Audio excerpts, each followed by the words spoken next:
शपथ ग्रहण से पहले ही फडणवीस ने बदल लिया अपना पूरा नाम।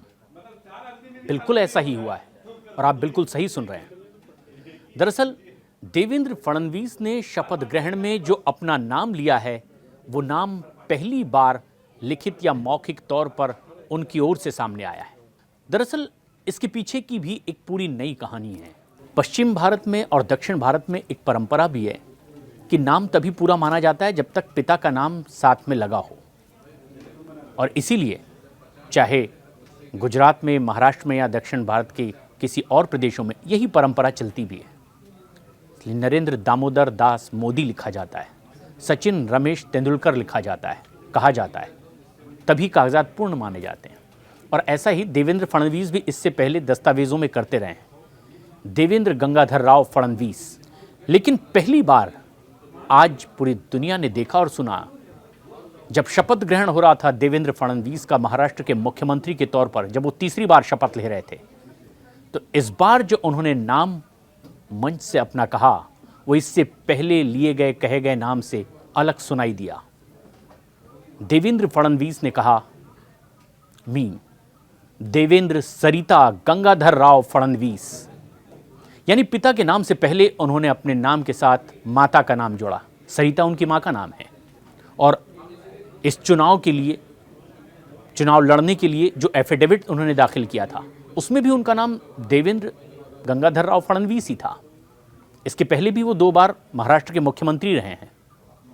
इससे पहली दफ़ा वो उप मुख्यमंत्री भी रहे, लेकिन हमेशा देवेंद्र गंगाधर राव फडणवीस नाम लिखा और कहा गया, शपथ ग्रहण में भी, एफिडेविट में भी।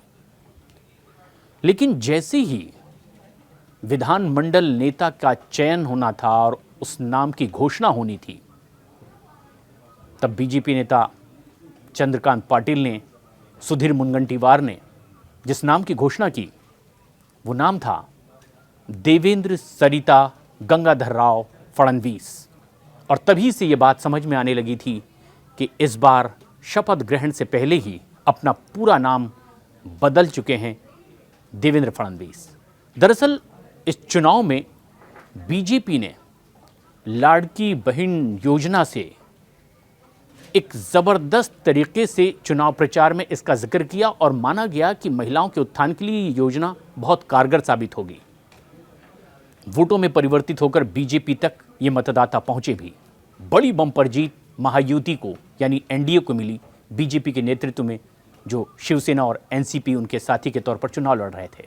और इसीलिए भी ये संदेश देने के लिए, ये जेस्चर दिखाने के लिए भी कि न सिर्फ कहने के लिए नारी सशक्तिकरण या महिलाओं के लिए योजना है, बल्कि वो खुद अपने नाम के साथ भी इसे चरितार्थ करते हैं।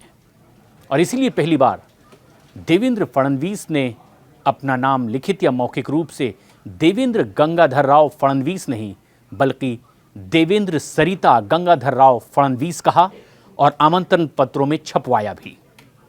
जो तमाम शपथ ग्रहण के आगंतुक मेहमान थे उन्हें जो निमंत्रण पत्र दिया गया उसमें भी पहली बार देवेंद्र सरिता गंगाधर राव फडणवीस का नाम देखा गया।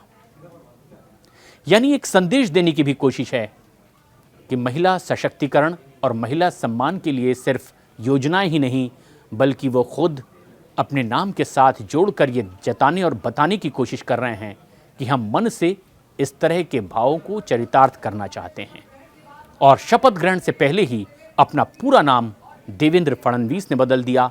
देवेंद्र गंगाधर राव फडणवीस की जगह अब उन्होंने लिखा और कहा देवेंद्र सरिता गंगाधर राव फडणवीस। महाराष्ट्र की इस बेहद दिलचस्प सियासी खबर पर क्या है आपकी राय, हमें कमेंट्स करके ज़रूर बताएं।